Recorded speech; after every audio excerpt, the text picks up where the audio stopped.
I tweet, I Facebook, I do all of those things. But I think for me that the thing that really has gotten me to be as successful as I feel like I am in private practice is doing what you and I did a few years ago. Just going for coffee and saying, hey, what do you do? Here's what I do. And really just building those relationships. This is Therapist Clubhouse, a podcast for private practice entrepreneurs. I'm Annie Schusler. Today, I'm talking with Cynthia Hoffman, a private practice entrepreneur in San Francisco. Cynthia specializes in harm reduction therapy and runs 3 groups, in addition to helping individuals and couples and providing supervision and training. Listen to our lively conversation as she walks us through her entrepreneurial journey. Welcome, Cynthia. Thank you so much for being on Therapist Clubhouse. Oh, good morning. I would love to talk to you about your entrepreneurial journey.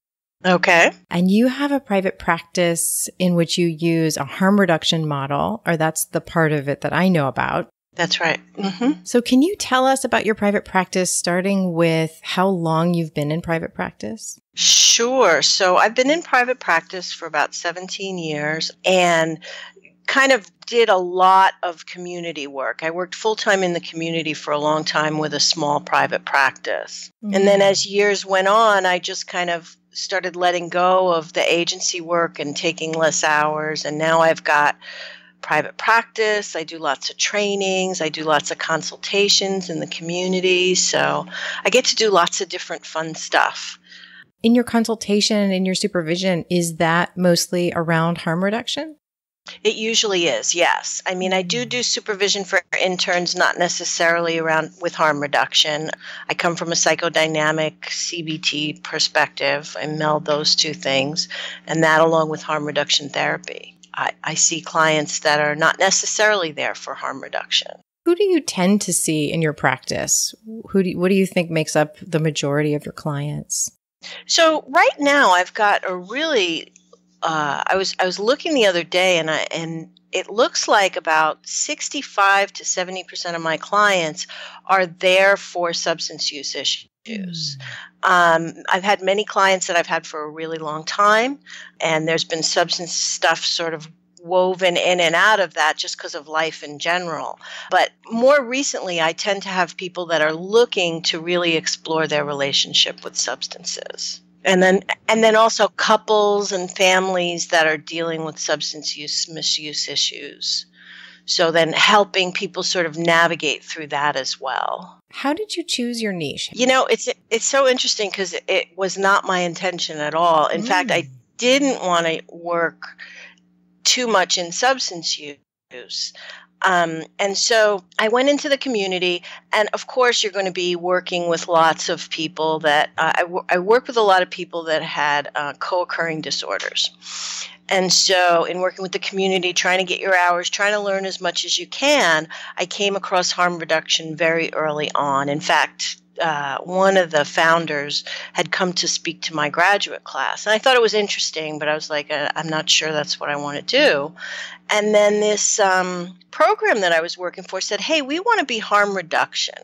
The city is requiring that we're harm reduction now. So can you figure out how to make us do that? So I had to go to all these trainings and learn all about it. And the more I learned about it, the more I felt it really worked with who I was, insofar as just treating people kindly and respectfully, regardless of what kind of behavior they have around substance use, what kind of behavior they have around anything, really. Because when I first started in private practice, I worked a lot with folks with personality disorders. And that was a niche of mine back then. And that was sort of something, because I like it lively in the therapy. Yeah. So I really like that. But I kind of found that, so throughout the years, started doing more and more with harm reduction, started moving out of agency work except for training, and then started these groups about 6-7 years ago in my private practice. And when I started the groups in the private practice, people started to know me as the harm reduction lady. And so that's how I started getting lots more and more clients for individual, couple, family, as well as for my groups. Interesting. So building your groups and getting known for your groups really continued to build your practice. Absolutely. Absolutely. Yeah. How did you build your groups? How did you get the word out? So, I was thinking about this. I was listening to some of your other podcasts, and I was thinking, I was trying to imagine the questions you'd ask. So I was thinking about this question, and I don't know which thing took, but I can tell you of the many things that I did, and I can tell you what I think is the most successful thing. So I built a website, and I started writing, and I submitted some pieces to Psyched in San Francisco, and then started doing trainings at various conferences, and, building a contact list saying, hey, anybody want to be on my mailing list? And I still do that to this day. I'm not as good at sending out newsletters as I once was, and I send out group announcements. I tweet, I Facebook, I do all of those things. But I think for me that the thing that really has gotten me to be as successful as I feel like I am in private practice is doing what you and I did a few years ago. Just going for coffee and saying, hey, what do you do? Here's what I do. And really just building those relationships. So I really try to go to coffee with somebody new twice a month. I kind of have these little formulas in my head, these guidelines that I try to do. So just try to meet new people once or twice a month, somebody new, have coffee with them. And then continuing some of the other relationships that I've built. That's beautiful. Yeah. And I remember, I'm sorry to interrupt. I remember when you and I, we went and we had Thai iced tea. Yes, and I remember I was on such a sugar high. Yeah. And then I was like, woo. And we were like at the mall having Thai iced teas. And that also you were just so fun to talk to. So I can see why that really works for you, because it seems like you also enjoy it. I really do. I really do. I mean, that's why I like to be a therapist. I like talking to different people about different stuff. And, I'm definitely one of the more, though that's changing too, but I'm more extroverted in the sense of in relation to some other therapists who are more introverted. What do you mean when you say that's changing? I think for me, I need more downtime. I've really kind of built this thing where I'm really doing lots of different things. In fact, I just finished my coursework to work towards being a sex therapist. Because I want a tagline that I'm the therapist of sex and drugs and rock and roll. So So I'm always kind of got my hand in lots of different things and realized that, I need to kind of come inside more, so make sure that I rejuvenate more because, I'm not as young as I used to be. And I don't want to be scattered. I want to be thoughtful about the different things that I'm doing. So I think I've become more of an introvert in that way. I get my energy from holing up rather than from going out and talking to folks. Yeah. Or it sounds maybe even like you've become an ambivert. What's an ambivert?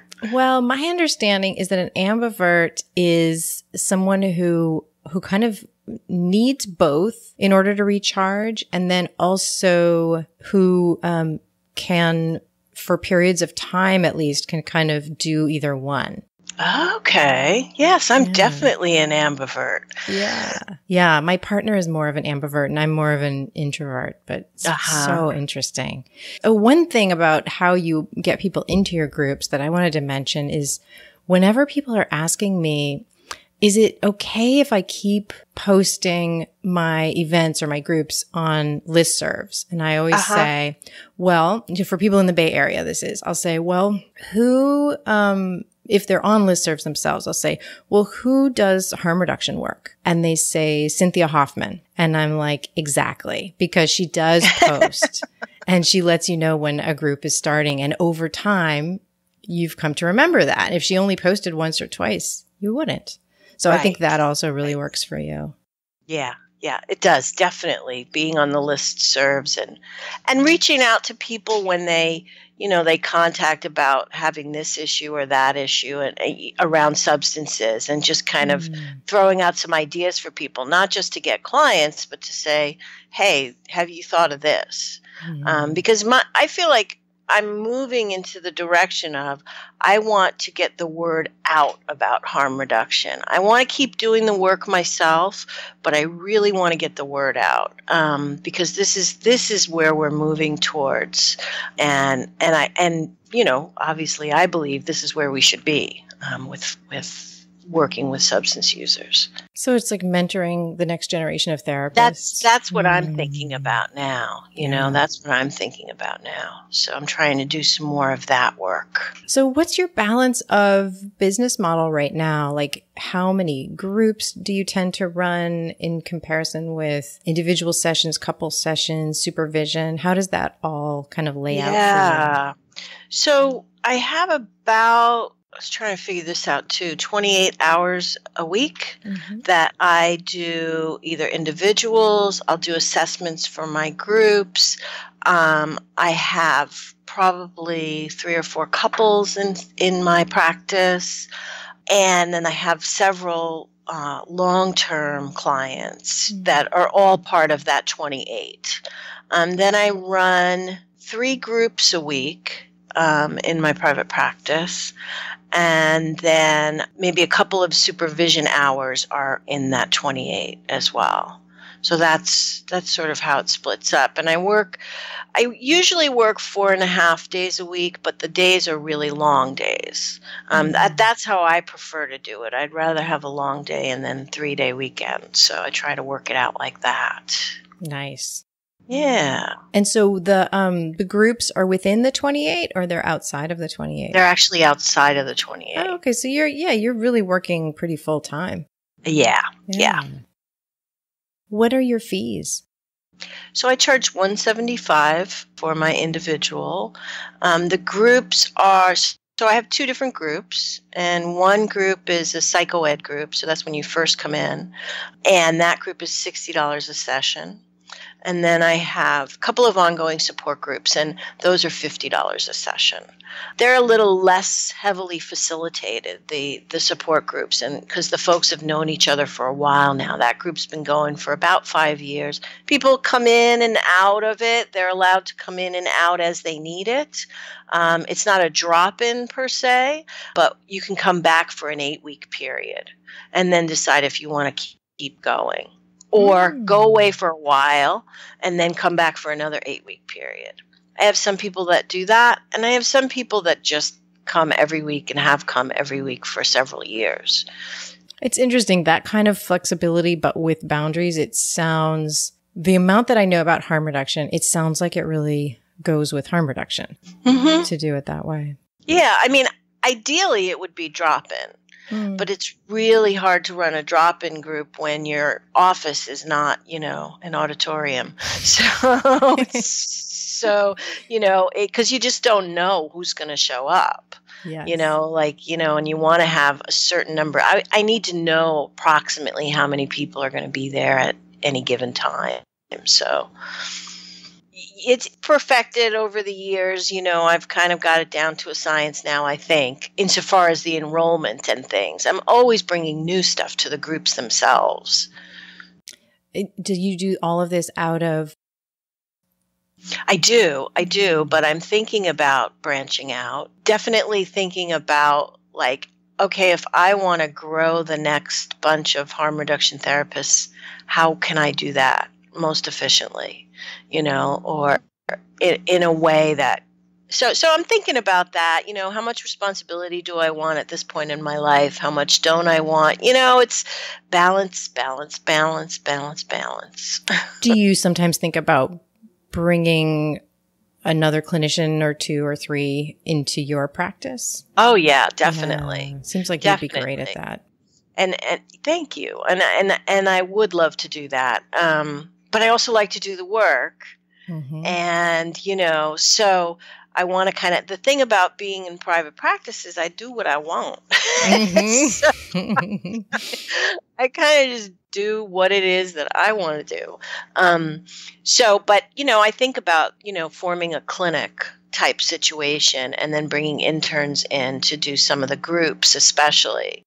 When you say, because I feel exactly the same way, when you say, I want to do what I want, does that come from experiences like working in an agency and having to have things go through committee and to have things be really slow to happen? Or where does that come from for you? I think it comes from a lot of places. I think it comes from the fact that I have always sort of been a little bit like that. I think that I did work at a lot of agencies where it is really hard to kind of crawl through the muck of the agency, and it can be a really difficult process. I also, I've always been a supervisor. Before I was a therapist, I was an accountant. Oh. And I ran an accounting department, and so I was always the boss, right? So then I go into these jobs, and some of the jobs I just got to be a therapist, and that was great. But then I became a program manager, and so part of me is kind of like really glad that I'm not in charge of anybody and nobody's in charge of me. And so if I were to start a clinic sort of situation, I would be back in that situation. So I'm still weighing whether or not that's something I want to do. Yes. And the pros and cons. Yeah. Absolutely. Yeah. Can you think of a decision, and it may have seemed like a big decision or a small decision at the time, but can you think of a decision that you've made that affected your entrepreneurial trajectory in a really big way? Oh, yeah. One of the more recent ones, I think that some of the decisions that I made earlier on to just keep going with that private practice, even though I needed a full-time job because I was a single parent and I was trying to have insurance and all of that good stuff, to just keep it going no matter what, so that I would be able to slide into it like I have been able to. I think one decision that I made that I didn't like, but I had to make, was moving downtown. I had an office in Noe Valley, and we had to leave. I rent from some folks that I've been renting from since I was licensed in 2004. And we have a really good working relationship, and I like to be part of that. I'm not part of their group, but I'm been renting from their group for a long time. And so they found an office downtown. And so I was like, oh no, I don't want to go downtown. And so I was looking, and the office downtown is beautiful. It's in the Flood building. It's really easy to get to. And I don't want to say it, but location, really was very helpful to my business. And I think it sort of helped me take off the way that I wanted to take off, to prove to me that I could do full-time private practice and keep it going.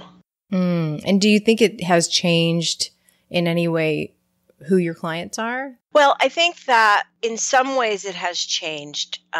What it's changed more so is that I can see people during the day. Mm-hmm. That are coming on their lunchtime, that are, flexible, working from home, but mostly that are working downtown or having meetings downtown or however that works. So I think that flexibility, so that I don't have to work till 9 or 10 o'clock every night, and that I can, work. I still don't go to work till midday, but I don't have to work into the evening. I can get those hours fulfilled, I think. Whereas when I was out in Noe, I couldn't do that as well. Yeah. And so for people who are not from the Bay Area, it's downtown, obviously it's really accessible to public transportation. Tons of people work downtown. And then Noe Valley is a bit more residential and not easily accessible, not as easily accessible. Not as easily. It's still easily accessible, and lots of therapists do very well in Noe. Yeah. But I moved downtown, and it was a big change. Yeah. But I really love my office, and I love the people in the building, and and sometimes when I have my 3-day weekends, I don't have to go downtown at all. So there.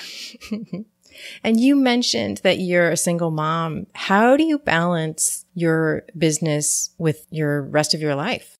So, it was a very tough thing. I mean, they're grown men now, so they're long gone. They're 27 and 28.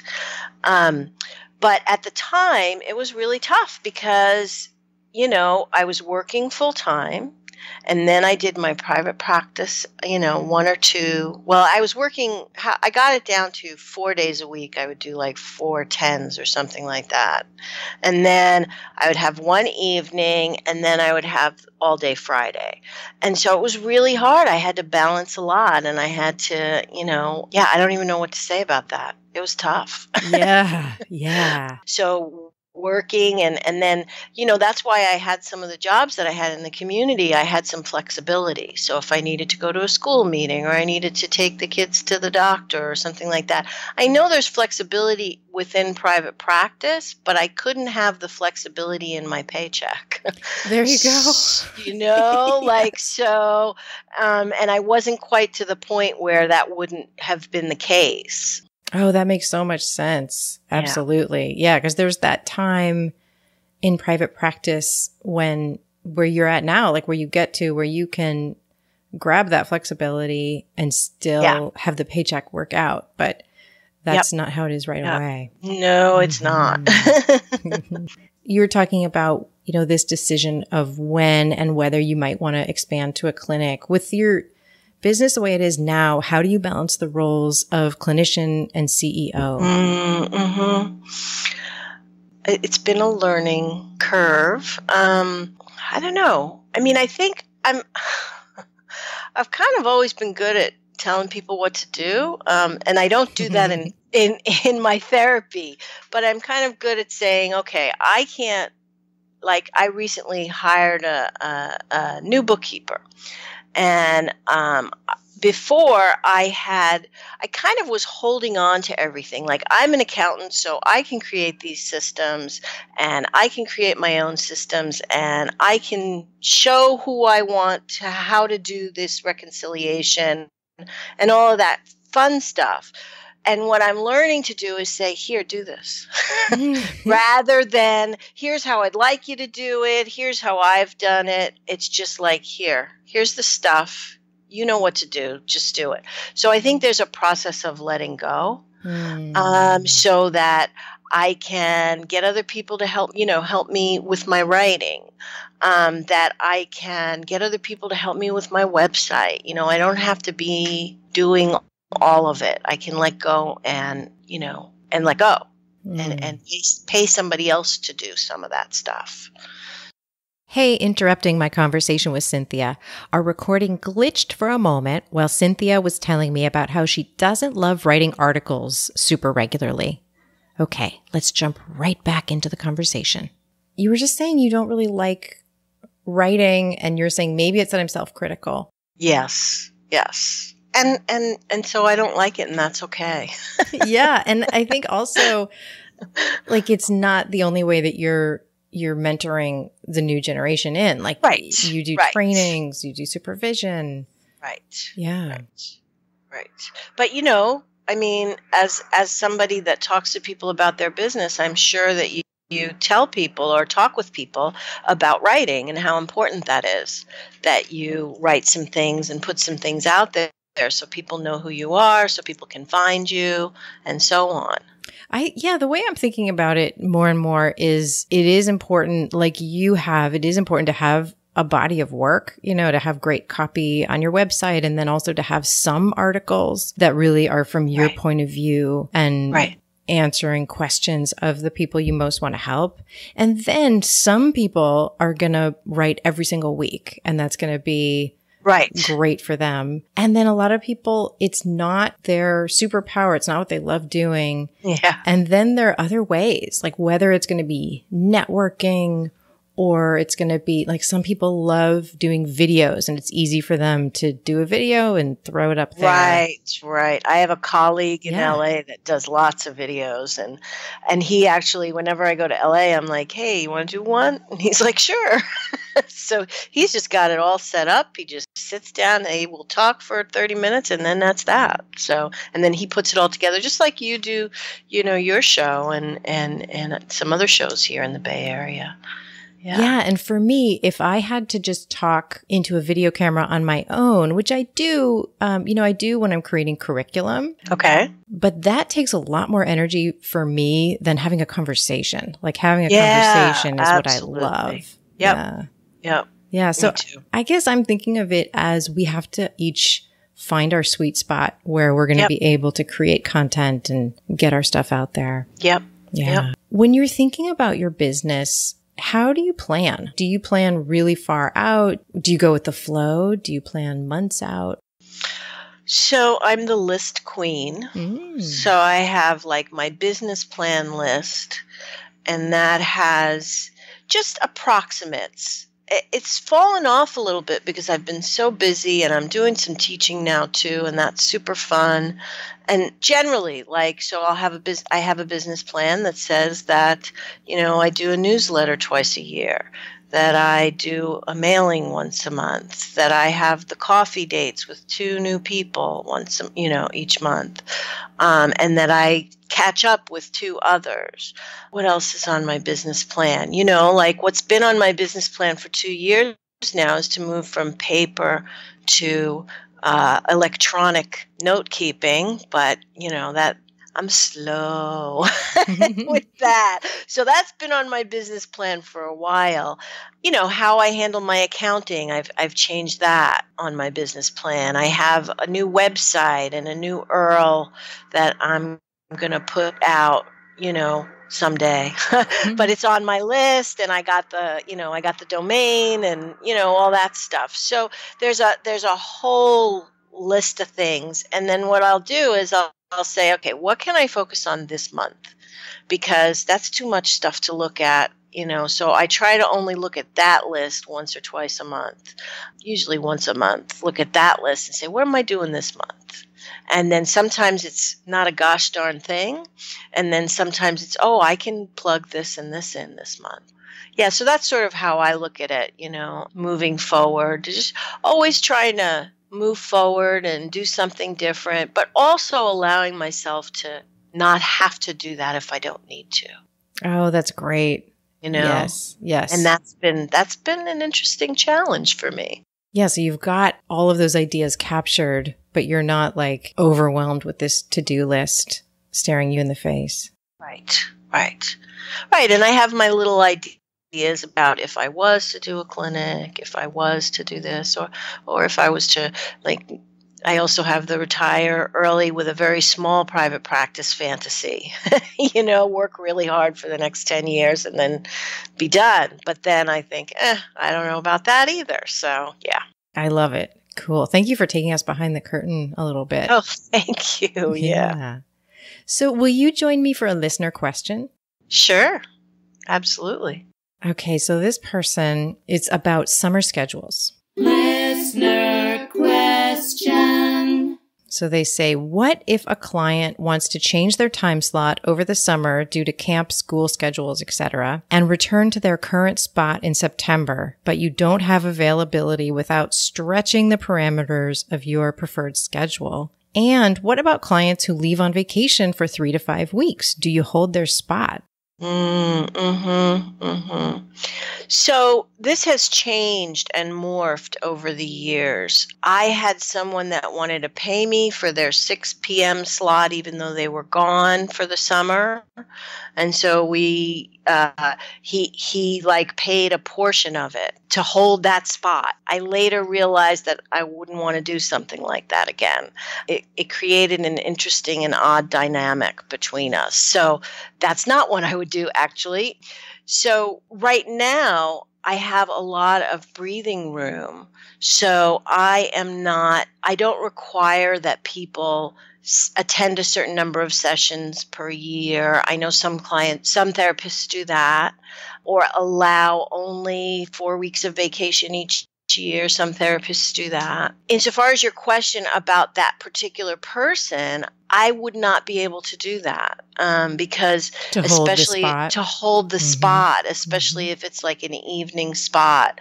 The people that I have in my evening spots have been there for a very long time. And so I personally probably wouldn't hold it for the whole summer. I might hold it for a month. And I think it also depends, too, on what's going on with the client, what kind of relationship we have, and so on and so forth. So it would be a combination business-informed decision as well as being a client-informed decision. Does that make sense? That makes perfect sense. Yes, yes. Yeah. I feel pretty similar. I feel like my first answer would be nope. Like, I wouldn't hold the spot. It's not necessarily a good business decision to hold the spot. I already saw the word stretching the parameters of your preferred schedule. I don't want to encourage you to do that because I know how hard self-care can be to really prioritize. And then, so I would say like, no, don't hold a spot. But then I would take a step back once you give yourself permission not to and see if you want to. See if there's something that would really, really work for you without stretching you.